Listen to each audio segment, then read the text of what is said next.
Bienvenidos a nuestro repaso de temas de historia de España para segundo de bachillerato. Hoy nos adentramos en una de las décadas más convulsas y determinantes del siglo XX español, ¿verdad? Sí, el periodo que va de 1914 a 1923. Es una etapa, marcada por el impacto de un conflicto mundial. Y por una triple crisis que hizo temblar los cimientos del sistema. Y una escalada de violencia que, ya veremos cómo desembocó en una solución autoritaria. Exacto. Si ya vimos cómo el sistema de la Restauración intentaba sobrevivir, en estos años vamos a ver su desmoronamiento final. Es que la neutralidad en la Primera Guerra Mundial, que podría parecer algo bueno, fue todo lo contrario. Lejos de ser un bálsamo, actuó como un catalizador que agudizó todas las tensiones, económicas, sociales, políticas. El sistema ya no era capaz de dar respuesta, ¿no? No, ya no. Estaba completamente superado. Se declara neutral. Pero, puertas adentro, el país estaba partido en dos. Completamente dividido. Por un lado, los aliadófilos, que apoyaban a Francia y Gran Bretaña. Que solían ser los sectores más progresistas, los intelectuales. Eso es. Y por otro, los germanófilos, que veían con buenos ojos a los imperios centrales. Y ahí se alineaban el clero, la aristocracia, gran parte del ejército. Sí, admiraban ese orden y esa disciplina alemana, ¿sabes? Y las consecuencias económicas fueron enormes. Y paradójicas. Pues sí, porque tras unos primeros meses de incertidumbre, España se convierte en suministradora de los países en guerra. Lo que provoca un auténtico boom económico. Un boom, sí.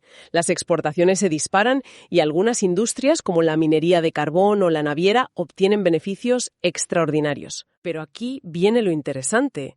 Ese enriquecimiento no se distribuyó. Mientras una minoría acumulaba fortunas, la mayoría de la población sufría las consecuencias. Claro, la escasez de productos. Se prefería exportar a precios más altos y el mercado interior se quedaba vacío. Y eso hizo que los precios de los artículos de primera necesidad se dispararan. Se considera que fue una gran oportunidad perdida. Esos beneficios no se reinvirtieron en modernizar la industria del país. Se centraron en la ganancia inmediata y ya está. Exacto. Cuando la guerra terminó y los mercados exteriores se cerraron, la economía española sufrió una profunda crisis. De hecho, el ministro de Hacienda, Santiago Alba, intentó crear un impuesto sobre esos beneficios, ¿no? Sí, un impuesto sobre los beneficios extraordinarios, pero la burguesía industrial, liderada por el catalanista Cambó, se opuso frontalmente. ¿Y la medida no prosperó? No prosperó. Y claro, toda esa tensión acumulada estalla en el verano de 1917. La famosa triple crisis. Un problema militar, uno político y uno social que coinciden en el tiempo. Aunque, ojo, no llegaron a coordinarse entre sí, que eso es clave. El primer frente es el militar. Los oficiales del ejército destinados en la península se sentían agraviados. Claro, sus sueldos eran bajos, la inflación se los comía, y veían cómo los militares que servían en Marruecos ascendían mucho más rápido. Por los méritos de guerra. Eso es. Y para defender sus intereses, crearon las juntas de defensa, que eran, una especie de sindicatos militares. Es que es increíble cómo desafiaron al poder. El gobierno intentó disolverlas. Pero las juntas se impusieron. Obligaron al propio rey Alfonso XIII a negociar con ellas. O sea que el ejército, que se presentaba como una fuerza regeneradora, en realidad estaba mostrando su poder frente a los políticos civiles. Totalmente. Fue una demostración de fuerza. Vale. Ese es el frente militar. El segundo es el político. Sí. Con las cortes cerradas por el gobierno de Eduardo Dato, el líder de la Lliga Regionalista, Francesc Cambó, convoca en Barcelona una asamblea de parlamentarios. ¿Y su objetivo era? Exigir una reforma radical de la Constitución y un régimen de autonomía para Cataluña. Pero la asamblea fue un fracaso. Asistieron muy pocos parlamentarios y el gobierno la disolvió, acusándola de separatista. Y además, el miedo a la revolución social que se estaba gestando hizo que la burguesía catalana, que apoyaba a Cambó, diera un paso atrás. Exacto. El miedo siempre es un factor clave. Y eso nos lleva al tercer frente, el social. Los sindicatos UGT y CNT, a pesar de sus diferencias, convocan una huelga general revolucionaria para agosto. Sí, el objetivo era derrocar el régimen y formar un gobierno provisional. Y la huelga tuvo un seguimiento importante en Madrid, Barcelona, Vizcaya, Asturias. ¿Pero también fracasó? También fracasó. Los organizadores esperaban que el ejército se mantuviera neutral, pero ¿ocurrió todo lo contrario? Los militares reprimieron la huelga con una dureza extrema. El balance fue de más de 70 muertos y 2.000 detenidos. La monarquía, por tanto, sobrevivió a 1917, pero el sistema de turnos de partidos estaba muerto. A partir de aquí solo serían posibles gobiernos de concentración muy, muy inestables. Este periodo es la desintegración final, entonces. Totalmente. La inestabilidad política es absoluta. En 5 años se suceden 12 gobiernos distintos. 12 gobiernos. Sí. Y en este caos, la conflictividad social alcanza niveles nunca vistos, en lo que se ha denominado el trienio bolchevique. Claro. La Revolución Rusa de 1917 inspira al movimiento obrero español que se radicaliza. En Andalucía hay levantamientos anarquistas, y en los centros industriales como Barcelona se vive una auténtica guerra social. Los patronos responden a las huelgas con el lockout, el cierre de fábricas. Y financian a los llamados sindicatos libres para enfrentarse a la CNT. Y aquí entramos en la época del pistolerismo. Sí, es que es tal cual. Tanto la patronal como los sindicatos contratan pistoleros a sueldo.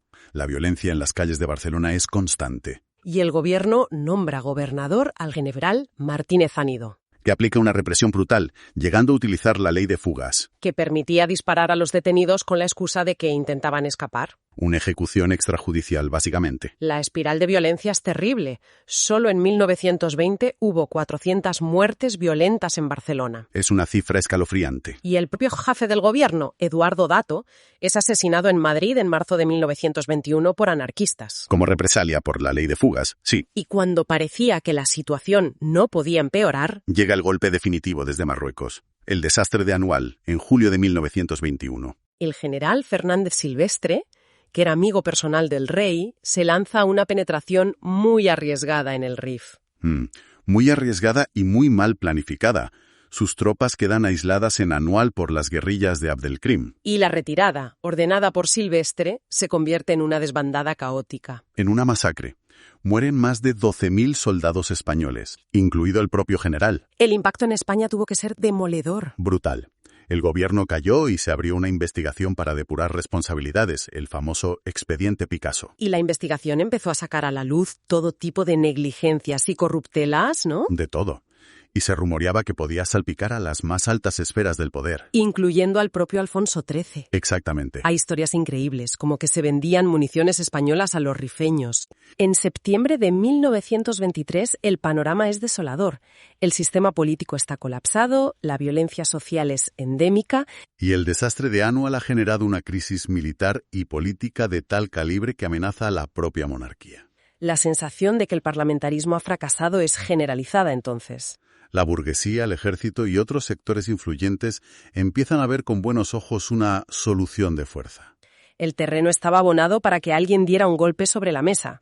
Y ese alguien fue el capitán general de Cataluña, Miguel Primo de Rivera. El 13 de septiembre se subleva. Y el rey Alfonso XIII, en lugar de oponérsele, confía la tarea de formar gobierno. Poniendo fin al régimen constitucional. Y a casi 50 años de historia. Analicemos, por tanto, la dictadura del general Primo de Rivera. Nos situamos el 13 de septiembre de 1923. Miguel Primo de Rivera, que era el capitán general de Cataluña, se subleva en Barcelona. Y en apenas 3 días, todo el sistema político de casi 50 años se desmorona, como un castillo de naipes. El golpe no surge de la nada. Es más bien la convergencia de varias conspiraciones militares que, llevaban tiempo ahí cosiéndose. Por un lado tenías un grupo en Barcelona, herederos de las juntas de defensa, que estaban hartos de los políticos. Querían un cambio radical. Querían cerrar las cortes y quitarle el poder a la oligarquía. Así de simple. Y mientras, en Madrid había otro movimiento, ¿no? Exacto. En Madrid había otro núcleo de generales que buscaban otra cosa. Buscaban un gobierno de mano dura. Un cirujano de hierro, vamos. Alguien que resolviera el desastre de Marruecos. Justo. La herida sangrante del país. Y Primo de Rivera, con el prestigio que tenía y su posición en Barcelona, pues, fue la figura que unió esas dos conspiraciones. Hizo de enlace y al final se puso como líder visible. Pero para que un golpe así funcione, siempre hace falta una pieza clave. Y esa pieza fue el rey, Alfonso XIII. El gobierno duda, no sabe qué hacer, y el rey, en vez de defender la legalidad, apoya abiertamente al general. Es un momento decisivo. Lo llama a Madrid y le encarga formar gobierno. De la noche a la mañana, España pasa de ser una monarquía parlamentaria a un régimen autoritario. Y así empieza lo que el propio Primo de Rivera llamó un paréntesis de curación. Ojo a la terminología, ¿eh? Sí, es curiosa. No se presenta como un dictador que viene a quedarse para siempre, no. Se presenta como un médico que va a hacer una operación de urgencia para sanar al país de sus males. El caciquismo, la corrupción, la inestabilidad. Una operación que me imagino que empieza con medidas bastante drásticas. Inmediatas y contundentes. Lo primero, suspender la Constitución de 1876. La columna vertebral del sistema. Fuera. Después, disolver las Cortes. Y para asegurarse el control total, destituye a los gobernadores civiles y pone a militares. Ayuntamientos, diputaciones, todo intervenido. En la práctica, el ejército pasa a gestionar el país. Vale, pero un régimen así no puede gobernar solo con el ejército, necesita apoyos. ¿Quién apoyó este paréntesis? Pues aquí viene una de las claves de su éxito inicial. Una parte enorme de la sociedad, la que llamaron la gran masa neutra, recibió el golpe con un suspiro de alivio. Estaban cansados. De las huelgas, los atentados, el caos, la sangría de Marruecos. Para ellos, Primo de Rivera era orden. Y luego, claro, los apoyos más activos. La alta burguesía, sobre todo la catalana, que vio en él la garantía de que se acabaría la conflictividad obrera. Has mencionado a la burguesía catalana, que es interesante porque el golpe empieza allí. Pero, ¿y el otro lado? El movimiento obrero, el gran enemigo de esa burguesía. Ahí se produce una fractura total. Por un lado, los anarquistas de la CNT y el pequeño Partido Comunista lo ven venir. Saben que la dictadura va contra ellos y se preparan para la clandestinidad. Y la represión fue brutal. Pero no todo el movimiento obrero reaccionó igual. No, para nada. El Partido Socialista y su sindicato, la UGT, adoptan una postura muy diferente. No se oponen de frente. Al principio es una actitud de vamos a ver qué pasa, de expectación. Pero esa expectación, con el tiempo, se convierte en algo mucho más sorprendente. Una colaboración directa con el régimen. Espera, aclaremos esto. El sindicato socialista, la UGT, colaborando con una dictadura militar. Suena contradictorio. Es pragmatismo puro y duro. Líderes como Largo Caballero pensaron que la oposición frontal solo les llevaría a la aniquilación, como les pasaba a los anarquistas. Y vieron una oportunidad. Vieron una oportunidad. Si colaboraban, podían sobrevivir como organización, ocupar el espacio que dejaba la CNT y, de paso, conseguir mejoras laborales para sus afiliados. Es una jugada a largo plazo, en plan, si colaboramos no solo sobrevivimos, sino que eliminamos a nuestro gran rival. Una estrategia muy arriesgada. Y para organizar todos estos apoyos tan diferentes, desde la burguesía a los socialistas, el régimen crea la Unión Patriótica. Aunque insistían hasta la saciedad en que no era un partido político. Pero en la práctica lo era. En la práctica funcionaba como un partido único. El lema era aglutinar a todos los españoles de buena voluntad bajo ideas muy genéricas: patria, religión y monarquía. Sin ideología definida. Y aquí viene la gran contradicción, ¿no? Prometían acabar con la vieja política. Y traer hombres nuevos y apolíticos, sí. Pero la estructura se monta desde arriba, con los gobernadores militares nombrando a los jefes locales. O sea, que para acabar con los viejos métodos, usaron los mismos métodos de siempre. Exactamente. Vuelves a depender del jefe local que te consigue un favor a cambio de tu apoyo. Lo contrario a la regeneración prometida. Al final, la Unión Patriótica fue un cajón desastre donde acabaron carlistas, conservadores, terratenientes. Vamos, la misma gente que ya tenía el poder. Has mencionado antes Marruecos, la gran herida, el problema que en gran medida tumba al sistema anterior. ¿Qué hace Primo de Rivera con eso? Porque es increíble que su primera idea fuera abandonar. Consideró muy en serio una retirada a una línea de defensa mucho más pequeña. Pensaba que Marruecos era un pozo sin fondo. Un agujero negro de recursos y vidas. Totalmente. Pero todo da un giro radical en 1924. Por un lado, habla con los militares de más prestigio que venían de África, como Franco o Sanjurjo, que le dicen que abandonar sería una deshonra inaceptable. ¿Y qué más pasa para que cambie de opinión? Pues pasa que el líder rifeño, Abdelkrim, envalentonado por sus victorias, comete un error estratégico garrafal. Ataca a los franceses. Ataca las posiciones del protectorado francés. Y claro, ahí ya no está luchando contra la España de la época, está tocando los intereses de una potencia mundial. Y eso abre la puerta a una alianza. Totalmente. Francia ve la oportunidad de liquidar el problema y propone a España una acción conjunta. Y de ahí sale la operación que lo cambia todo, el desembarco de Alhucemas, en septiembre de 1925. Que no fue una batalla cualquiera. Para nada. Hay que entender la magnitud de aquello. Alhucemas fue la primera operación aeronaval de la historia. El primer desembarco en el que se usó un apoyo combinado de aviación y marina para llevar las tropas a tierra. ¿Un precursor de lo que se vería años después? Un precursor de Normandía, a otra escala, claro. Pero la idea es esa. Tras semanas de combates durísimos, acorralan a Abd el-Krim, que acaba rindiéndose a los franceses. Y el éxito es absoluto. Es el mayor triunfo de la dictadura, sin ninguna duda. Le da un prestigio inmenso. Reconcilia parte del país con el régimen, salva el honor del ejército, humillado desde Anual, y por supuesto tranquiliza a los empresarios con intereses en el Rif. Con todo ese capital político me imagino que pensó, oye, este paréntesis a lo mejor se puede alargar. Exacto. Siente que tiene la legitimidad y el apoyo para intentar convertir su régimen en algo permanente. Y en diciembre de 1925 da el siguiente paso. Sustituye el directorio militar por un directorio civil. Y ahí ya entran políticos de peso. Sí, gente como el brillante economista José Calvo Sotelo en Hacienda, o el conde de Guadalhorce en Fomento. El objetivo era institucionalizar el régimen. Darle una apariencia más normal, digamos. Sí, pero no sabía muy bien cómo. El gran intento fue convocar una Asamblea Nacional Consultiva en 1927 para redactar una nueva constitución. Pero fue un fracaso total. El texto no le gustó a nadie, ni siquiera al rey. Demostró que era un régimen bueno para gobernar por decreto, pero poco más. Incapaz de crear un sistema político viable a largo plazo. Sin embargo, en la economía sí que pareció funcionar, al menos al principio. Tuvieron suerte con el contexto internacional, ¿no? Coincidió con los felices años 20 en Europa, una época de bonanza, y el gobierno aprovechó para lanzar una política de fuerte intervencionismo estatal. Un plan de obras públicas espectacular. Se dobló la red de carreteras, me parece. Se dobló la red de carreteras, se construyeron pantanos, se modernizaron regadíos. También se crearon grandes monopolios estatales, como Camsa para el petróleo o Telefónica. Es esa imagen de una España que se moderniza a marchas forzadas. Una modernización muy visible, muy tangible.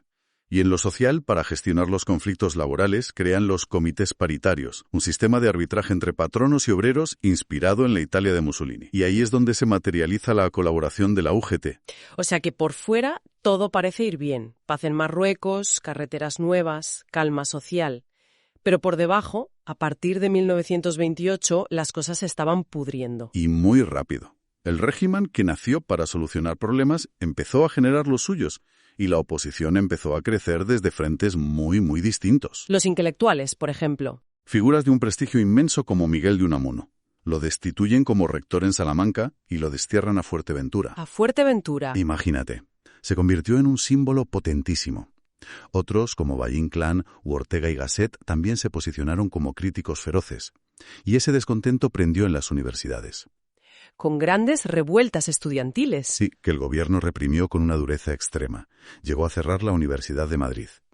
Y luego está la gran paradoja. El problema con los nacionalismos, sobre todo el catalán. Pero, ¿si la burguesía catalana le había apoyado?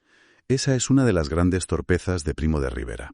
La burguesía catalana le apoya buscando orden, pero se encuentra con una política profundamente anticatalanista. Quería una España uniforme. Y centralizada.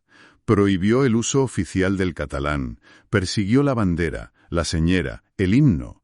Esto generó una hostilidad tremenda y empujó sectores muy moderados del catalanismo hacia posiciones abiertamente republicanas. Perdió uno de sus apoyos clave. O sea que ya tiene en contra a intelectuales, a estudiantes, a nacionalistas, pero siendo él un general, ¿cómo es posible que perdiera también el apoyo del ejército? Eso parece el golpe de gracia. Fue el golpe de gracia. Primo de Rivera cometió el error de gobernar para una parte del ejército, no para todo el ejército. Favoreció a los suyos, a los africanistas. Descaradamente. Y esto generó un malestar tremendo entre los oficiales de la península. Pero la ruptura definitiva llegó cuando intentó reformar el sistema de ascensos del cuerpo de artillería.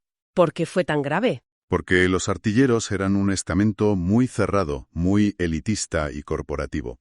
Su sistema de ascensos era por antigüedad estricta y no estaban dispuestos a que nadie, ni el dictador, lo cambiara por méritos de guerra que favorecían a los africanistas. ¿Y se plantaron? Se plantaron, y Primo de Rivera disolvió el cuerpo.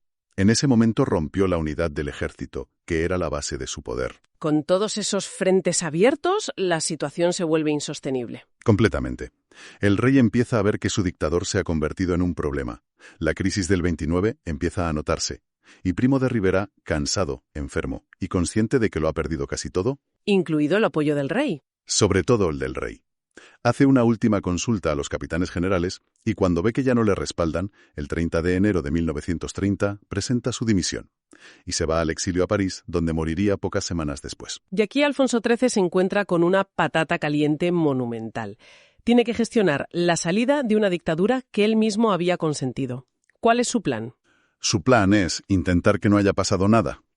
Encarga al general Dámaso Berenguer formar un gobierno para volver a la normalidad constitucional. Como si los 7 años de dictadura hubieran sido un mal sueño. Por eso a ese periodo se le conoce, con ironía, como la dictablanda. Pero claro, el país ya no era el mismo que en 1923. Los viejos partidos monárquicos estaban desacreditados, y sus líderes se negaron a participar en ese simulacro. Y mientras, en la calle, el movimiento antimonárquico crecía a una velocidad de vértigo. La gente identificaba al rey con la dictadura. Totalmente. Alfonso XIII había ligado su destino al de Primo de Rivera.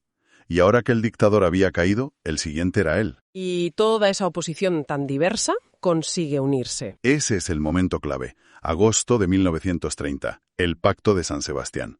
Allí se junta todo el arco antimonárquico, republicanos, antiguos monárquicos que abandonan el barco, socialistas, nacionalistas catalanes. Se ponen de acuerdo en un objetivo común. Uno solo, traer la república. Y trazan una doble estrategia. Por un lado, la vía insurreccional, un golpe militar, que fracasa estrepitosamente con el levantamiento de Jaca. Pero la otra vía, la política, sí que funciona. Funciona a la perfección. Desplegan una campaña masiva de mítines, de conferencias, de artículos en la prensa para desprestigiar a la monarquía. Conectan con la calle. El gobierno de Berenguer cae y le sucede el del almirante Aznar, que como última salida... ¿Convoca elecciones? Pero no unas elecciones generales. No, unas simples elecciones municipales el 12 de abril de 1931, para renovar los ayuntamientos. Exacto. Pero en aquel ambiente, todo el mundo, desde el rey hasta el último ciudadano, entendió que esas elecciones no eran para elegir alcaldes. Eran un plebiscito. Un referéndum. Monarquía o república. Y los resultados fueron demodegores. Aunque si miras los números totales, ganaron los concejales monárquicos, ¿no? Sí, en el cómputo global sí, pero el mensaje político estaba en otro sitio. En las grandes ciudades. En las capitales de provincia, en la España urbana y moderna, que marcaba el pulso del país. Ahí, la victoria de las candidaturas republicano-socialistas fue... aplastante. Al día siguiente, el 13 de abril, las calles de las principales ciudades se llenan de gente celebrando y exigiendo que se proclame la República. La situación es ya insostenible. El rey se queda sin apoyos. Sí. Sus propios asesores le dicen que el ejército no va a reprimir al pueblo para defenderle. Y el 14 de abril de 1931, ante la evidencia de que se ha quedado solo, el rey Alfonso XIII abandona España camino del exilio y se proclama la Segunda República.